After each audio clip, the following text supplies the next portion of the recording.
for different thicknesses of this alphabet, you're pretty safe, especially with the thin, of just drawing in your, just sketching out your letters and just following the center line of that sketch.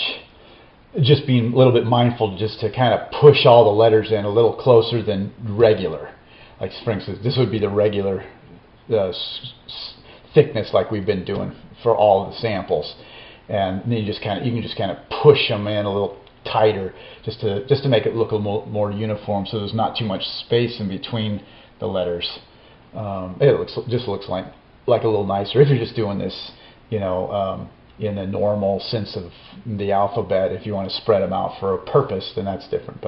And then regulars obviously is just what we've been doing the whole time. And then when we get to bold, we definitely are starting to need some guidance with the outside a little bit. Like you can make these main strokes your center, but then you might want to just take into consideration the outsides, of the letter, and then just staying on the inside of these, just because otherwise two things can happen. You could all of a sudden get too tight in here and close this gap, and then all of a sudden you blended the letters together, which creates a legibility issue. And then the other thing is, you start out doing that, if you just start out following the middle of your, like let's say this was your brush and it would just start going down like that, you're going to have to start pushing letters over. Well, that's great if you're just practicing, but if you have a project, you're going to end up way over here somewhere because you need to have a space in between, an adequate space in between each of the letters. And then heavy, if you want to do a real super heavy version of this, you're really going to have to lay it out because you've compounded the issue I just talked about. So you're really going to have to decide, okay, I'm starting there and I've got to end here. Because otherwise I'm going to go off the panel. So whatever you do from this point on, let's say I'm going to do the word heavy. I could start out with the idea. I want to here's the word Heavy. Heavy.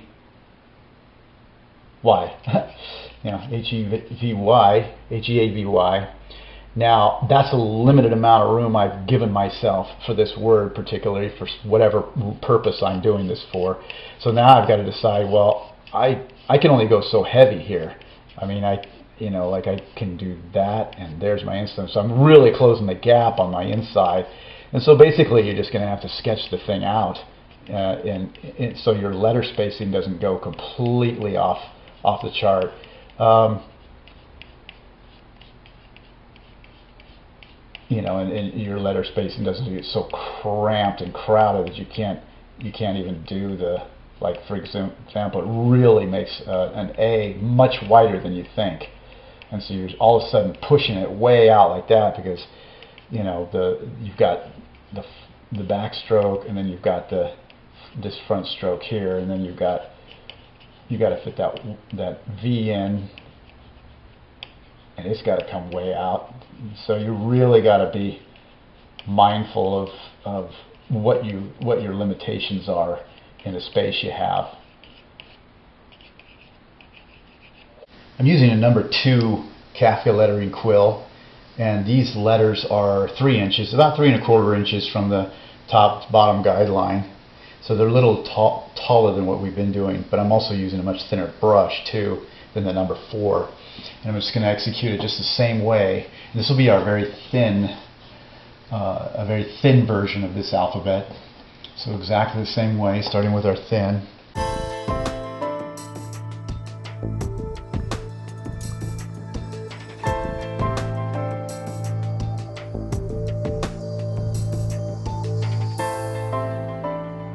So I went ahead and I skipped the regular weight letter simply because we've already have plenty of footage of that.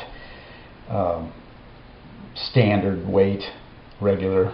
And I'm moving over to a flat. This happens to be a Mac 162 series 1/2 inch flat to make this bold.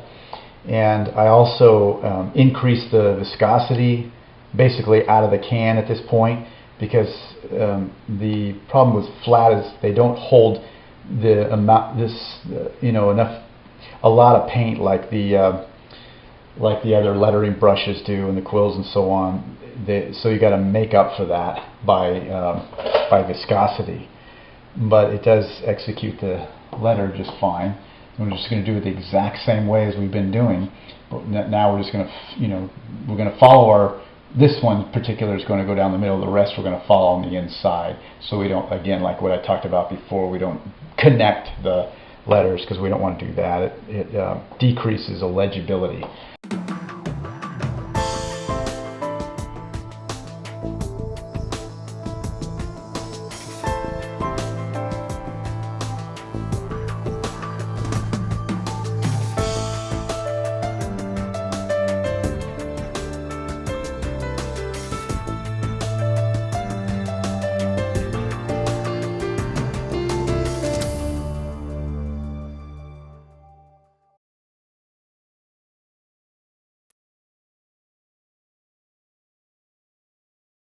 Drop shadows are always a neat effect with script. The two go hand in hand a lot of times. And lots of ways to do shadows.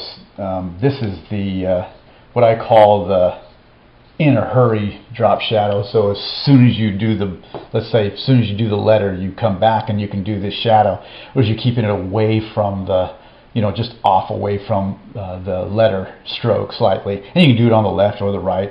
Just make sure you're consistent. In this case, I'm going to be, the light source will be upper left corner. So I'm just going to, just come around just real quick and dirty. You're not trying to make anything perfect. You're just coming down with the drop shadow like that, following your, you're not touching the wet paint you just made.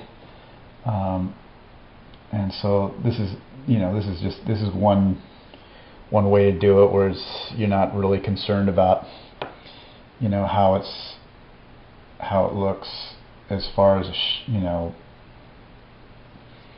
perfect matching, that kind of thing. You're just getting it done. It's a get it done drop shadow. As an option for a drop shadow, you can get a little more sophisticated, and this actually takes a few steps. And one way to do it is to create a pattern. It's called a pounce pattern. And however you make a pounce pattern where perforated holes go into a piece of paper, and then you transfer the image onto your panel using pounce pattern powder. And what you could do is strike two center lines, one vertical and one horizontal. So and then the same exact lines go on the panel or on the project, and those represents where the actual final letter is going to go. So then you can just line that, top, bottom, and vertical and horizontal, like so. Now what you can do is say, well, I want to make a shadow. So you can adjust that and shift it either left, right, any direction you want. You can shift it so that, let's say you wanted to go an inch down and an inch over. Well, then you can just make that transition, shift it, and then let's say we're going to make it about like that. So it's going to be pretty far shadow. I mean, normal shadows are probably maybe a letter width, or even just slightly beyond the stroke. So it's still a part of it. It's underneath it, but it's just a shadow off of it. Some drop shadows can, you can just do whatever works for your project. I'm just going to exaggerate this one and go like about an inch.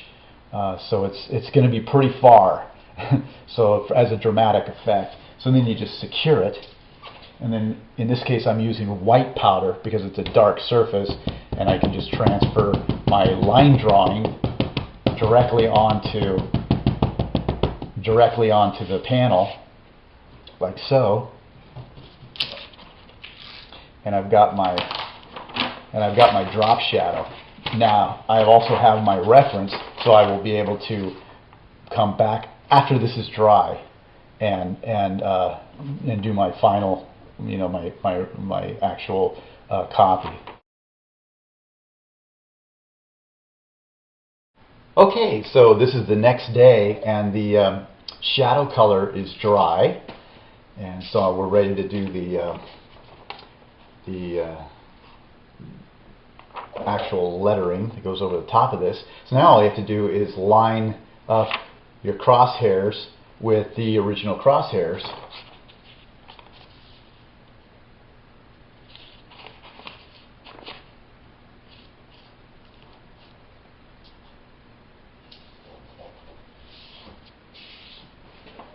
Pounce it.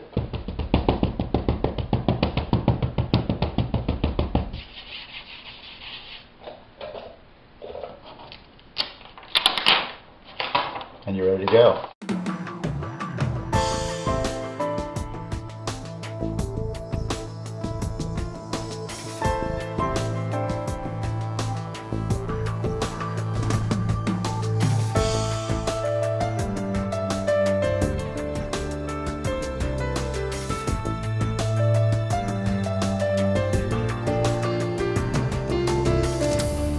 This alphabet can make a really nice, elegant addition to your paper banners, and also a really nice contrast from the block letters and numbers too.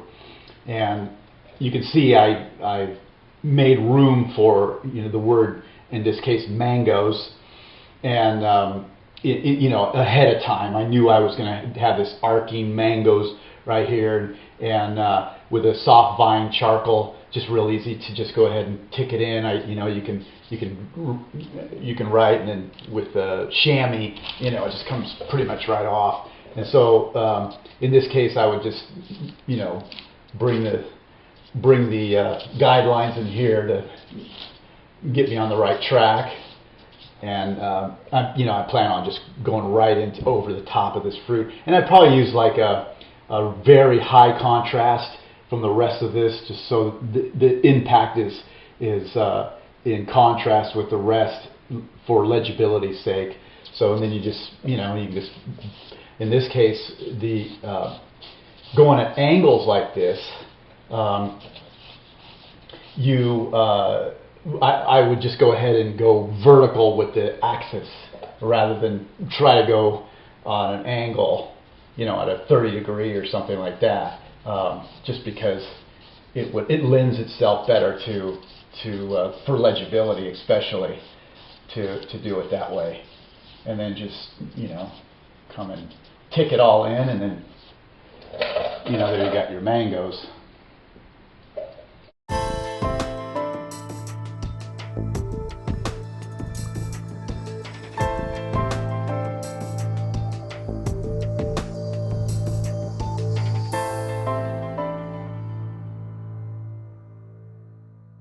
I'm installing a sign tomorrow for a client for her new business, and she just asked for an opening soon banner because she's not opening right away. So I'm going to go ahead, and I went ahead and lettered the opening, and just for fun, I was just going to use our script as part of the banner. So opening soon. Like we could do it like a swooping soon like that, or straight across, or italic. And I actually think maybe since it's it has to fit inside of a window. I could have done a window splash, but then I have to go back and scrape it off. This way, when she opens, you can just pull this off, and it's well under cover. It's not going to hit the rain's not going to hit it. So this is just a lot easier, just to bang it out here and take extra equipment to the job site. So I think it would look nice to have it swoop. It has kind of has a nice. So it'd be like as soon as you just go ahead and just kind of tick in your, just sketch in your letters real quick, just kind of give you an idea, and then I'll do an exclamation mark that'll probably just come down here or something. We'll do that little.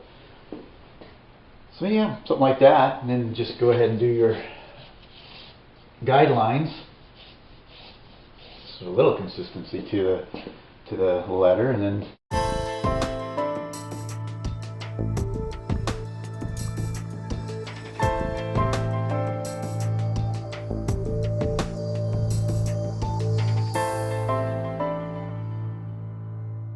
It's also a great alphabet for congratulation banners, graduation banners, happy birthday banners, things like that.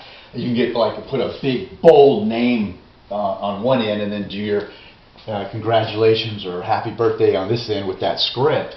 And you could start from one end, just go straight across, and you can go right over the name and just keep the script real thin. So in this case, you can just go, you know, just quickly just say, well, just going to go like happy birthday, like that, and then, because it doesn't matter really if you go past the big old exclamation mark, because it'll be nice and thin. Once you got that, you can take I have this big giant basically kind of a mall stick combination guideline stick, and I use this for like window splash, or like for example like this would be a great opportunity to use it for guidelines for this. And you can see the distance between here and here and here and here, so you just put it there, and, you've already got your idea of where your lowercase is going to go, so you just follow that, say, like that, and then you see where this is going to be spaced out here, and so you just make that, you just eyeball it, or if you want to measure it, you can measure it, and this will just give you nice little guidelines to. This is soft bind charcoal. Again, erase this with chamois. And there you go. And then you can kind of refine it a little bit one more time.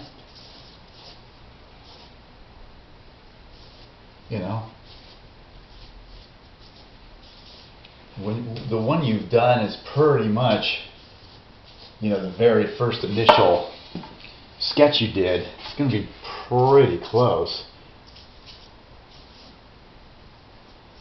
And you just keep all your axes the same.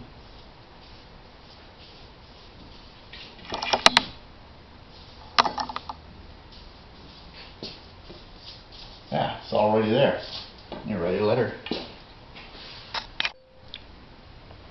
So I'm just going to use some more of that eggshell sheen house paint, blue, watered down, 1/2-inch brush, because I want this to be kind of thin, a thin weight alphabet. And these lines turned out to be 4.5 inches tall.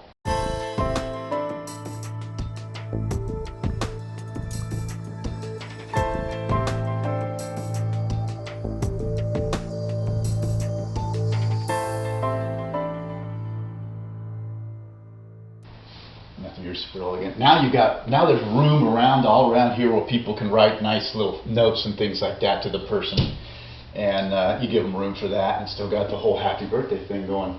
And it makes a nice keepsake banner as well. It's something you've done that the person can appreciate, and also tell people, have a bunch of colored pens or there, and they can just write nice little things on there.